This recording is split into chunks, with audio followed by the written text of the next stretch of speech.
Napoléon, le travailleur infatigable. Il voulait tout savoir, il maîtrisait bien l'orthographe et surtout, il possédait une mémoire prodigieuse. Il était cultivé, il avait un goût prononcé pour les mathématiques et l'écriture. Il avait cependant conservé son accent corse, il parlait vite et lisait beaucoup. Il s'engageait et déployait une énergie peu commune dans de nombreux domaines. Ainsi, il remit sur pied et développa l'économie, l'industrie, l'agriculture et réalisa de grands travaux. Cette entreprise, bien que considérable, fut très souvent occultée par les conflits où il fut d'abord l'assailli plutôt que l'assaillant. Parmi les grands souhaits, on peut retenir celui d'exporter le code civil. Napoléon était coléreux, ses colères pouvaient être feintes. Il était parfois dépressif, ce qui, semble-t-il, l'entraîna vers une tentative de suicide en 1814. Séduit par Joséphine de Beauharnais, sa rencontre lui ouvrira les portes de la société et lui permettra de côtoyer les personnages influents et décisionnaires de l'époque. Elle lui fut infidèle, il le lui rendit bien. Il eut plusieurs liaisons dont 2 aboutiront à la naissance d'enfants, l'un avec Marie Walska et l'autre avec Mademoiselle de la Plaigne. Sa présumée stérilité ainsi écartée, il divorcera, espérant assurer sa descendance. Napoléon se nourrissait simplement, vite et peu. Il avait le souci de l'hygiène, davantage que ses contemporains. Il portait des besicles, en comité restreint, car il avait des problèmes de vue. Affecté par une gale très maligne contractée au siège de Toulon, il fut guéri par celui qui devint le premier médecin de l'empereur, Jean-Nicolas Corvisart des Marais.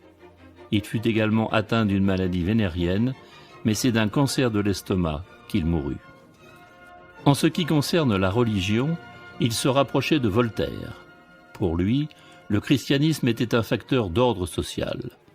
Il aurait, a priori, envisagé de se convertir à l'islam durant la campagne d'Égypte, si cela s'était avéré nécessaire. Son sens de la propagande était indissociable de son génie. Il comprit très vite l'intérêt d'utiliser la presse et l'image à son profit. À partir du consulat, il se compose un personnage, le bicorne, la redingote grise, mèche de cheveux en avant et main droite dans le gilet. Une tenue simple, à la limite du minimalisme qui le distinguera de tous et qui façonnera son succès. Napoléon, le timide élève de Brienne, est devenu le symbole et le synonyme de conquérant. L'exposition Napoléon, découverte d'une légende, n'est pas une anthologie ni un dénigrement de Napoléon Bonaparte. Loin de la légende dorée et de la légende noire, qui ont parfois faussé l'image de l'empereur, cette présentation se garde de lui enlever le merveilleux qui entoure son destin exceptionnel, source de tant de rêves. Le but n'est pas de refaire l'histoire de l'homme dont l'évocation est intimement liée à celle de la France et de l'Europe, mais de faire découvrir l'épopée de celui qui, parti de rien, devint une figure emblématique et tracera les préceptes qui régissent aujourd'hui la vie de plus de 300 millions de personnes. L'exposition est une succession d'espaces et de salles qui, tour à tour, vont permettre de raconter Napoléon Bonaparte à travers son enfance en Corse, l'école de Brienne, les campagnes d'Italie et d'Égypte, le consulat, les femmes et les enfants de sa vie, le sacre, la grande armée et l'exil à Sainte-Hélène. Cette visite historique vous propose plus de 450 pièces et gravures, bon nombre sont originales, mais aussi des répliques, toutes commentées.